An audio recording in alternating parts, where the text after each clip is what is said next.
Yo, what's up? Oblak is back. For today's vlog, pag-uusapan natin kung paano kumuha ng new LTAP ang isang PNP at isang military personnel. At kung ano ang mga requirements nito. Tara, tirahin natin yan. Shoutout kay parang Citron kung mapagmahal from SUP Troopers. Sa kanya nanggaling tong tanong to, napakagandang topic. Alright. Tara, tirahin na natin yan. Punta tayo sa Edge, pa-open natin yan. Punta tayo sa FEO ng website. Click nyo lang yan. Tapos click nyo yung register here. Yan. Tapos po ay sundan nyo na lang ho. Click nyo rin po yung proceed.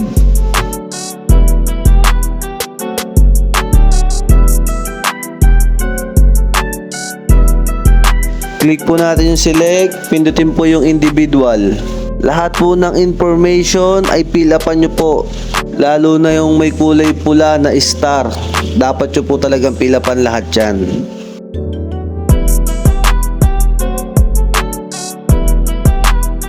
Pag napilapan nyo na po lahat, create new count. Pindutin nyo po yan. Tapos ilagay ng contact number at password. Tapos yan, let's test if you're human.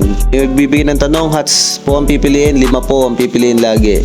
Pagka success, magbibigay po yan ng QR code. I-scan nyo lang po yan gamit ang Google Authenticator. Tapos maglalabas po yan ng 6-digit number. Yun po ang ilagin nyo. At pag nalagin nyo na po, mag-a-appear na po yung account nyo. Tapos pindutin nyo po yung save as after nyo pong ma-fill upan lahat. Yan, click nyo po yan. After nyo po lahat, ma-fill upan muna lahat yan. Na-fill upan nyo na lahat, click save changes. Tapos yung picture nyo 2x2, picturean nyo po, i-upload nyo rin po yan. Pag na-upload nyo na yung inyong picture, testingin natin, i-log out nyo, tapos i-login po natin ulit. Ayan, login lang ho ulit.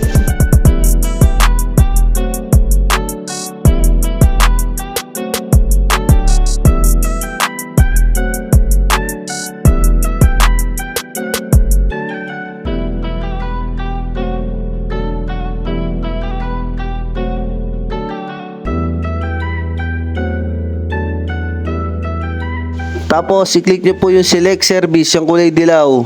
Tapos, mag-apply na po tayo ng new LTAP. Click nyo po yan, new application, select branch, kung saan nyo po gusto. Kung tiga Calabarzon ka, RCSU 4A. Kung gusto nyo naman pong FEO, pwede po sa Krame.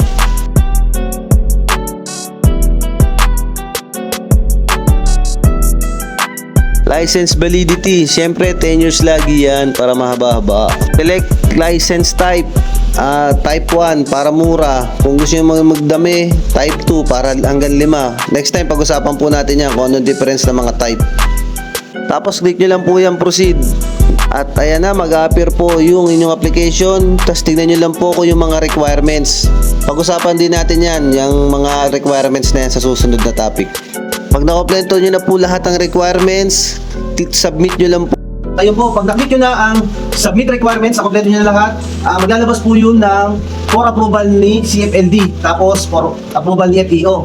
After po nun, magbibigay po yan ng reference number at doon nyo na po babayaran gamit po ang True On Call payslip sa Land Bank. After po nun, i-upload nyo lang po yung resibo, tapos dalhin nyo po yung resibo at yung mga requirements nyo, pumunta po kayo sa branch kung saan nyo po in-apply yung inyong LTAP. Pakita nyo lang po yun para ma-print po yun. At saka dapat po na nabubuksan nyo sa cellphone nyo yung inyong account para ma-print po nila. Okay? Wala na po bang neuro at drug test? Wala na po kapag ikaw ay PNP at military personnel. Oblak, peace out.